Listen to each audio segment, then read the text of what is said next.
And so I was watching, and I could really see that people were furious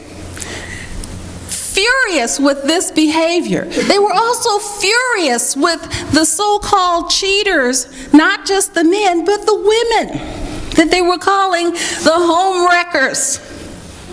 The home wreckers. And there was outrage, and there was anger. And then I saw the judgment. There was concern. Genuine concern, because Heidi Klum and other models have decided to go without makeup.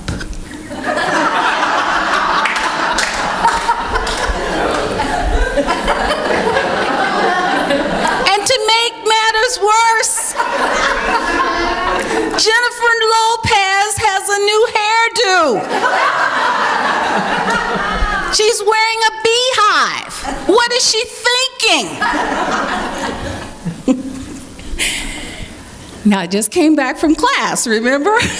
So I sat there and I said, really? Really? And I thought to myself, this is really interesting. Not from the point of actual interest, but it's interesting to me that anybody even cares about this.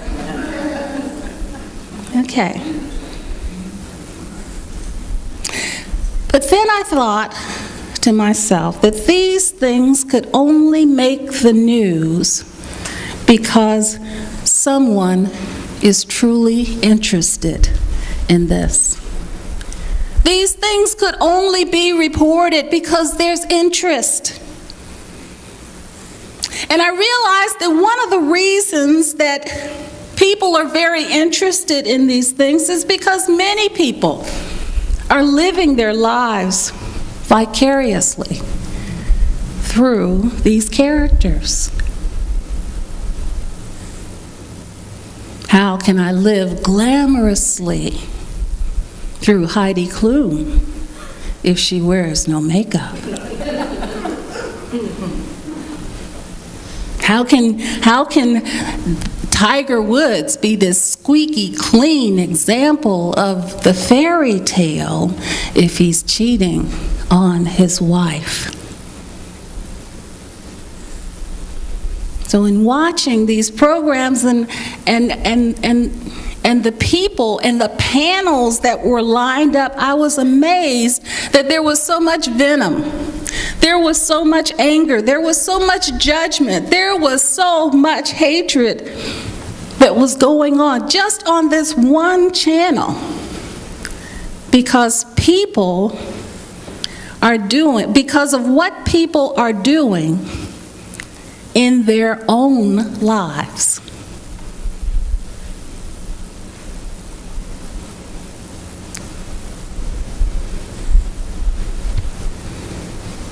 See, that's what I call MOPB, minding other people's business, okay?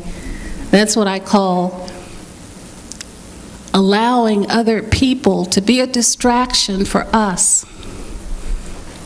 Because if we don't pay attention to them,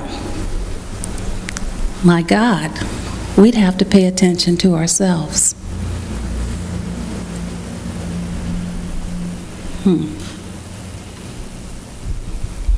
And who wants to do that? But I wondered if there would be so much of these feelings of anger and resentment and venom and hatred if people could just understand what Ernest Holmes was saying when he said, again, by the activity of our thoughts, things come into our lives, and we are limited only because we have not known the truth. We have thought that outside things controlled us, when all the time we have had that within us which would have changed everything and given us freedom from bondage.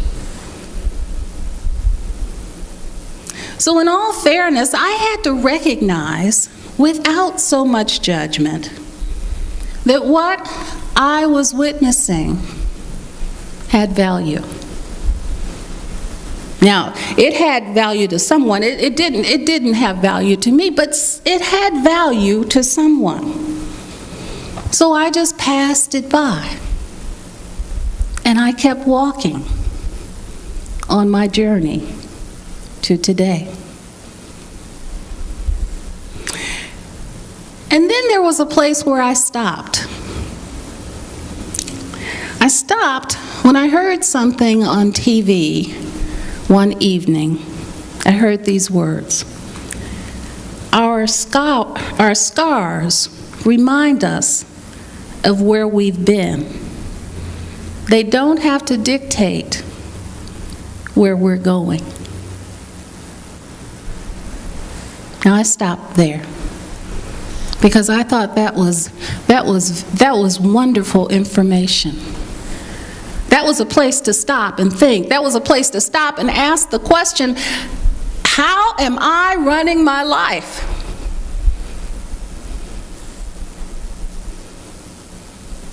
See, it's what the statement is saying is that we don't want to have our pain running our lives.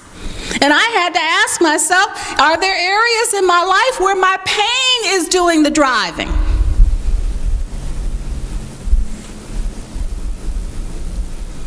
See, are there areas in my life where pain dictates what happens next? See, pain is not something that we want to wear as a badge. That's not what we want people to see when we show up.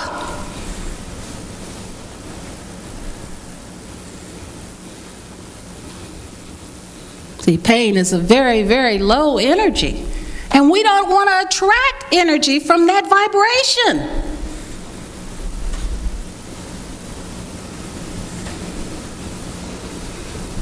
I don't want to be known as a person who's been hurt.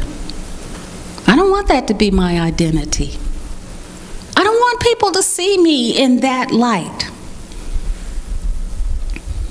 And I certainly don't ever want to use pain as a justification for what happens next. Well, if they hadn't have, I wouldn't have. How many times have we heard ourselves say that?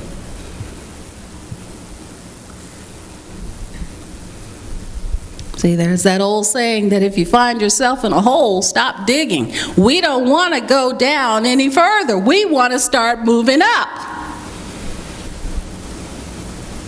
And we can't do that if pain is driving. Pain keeps us stuck.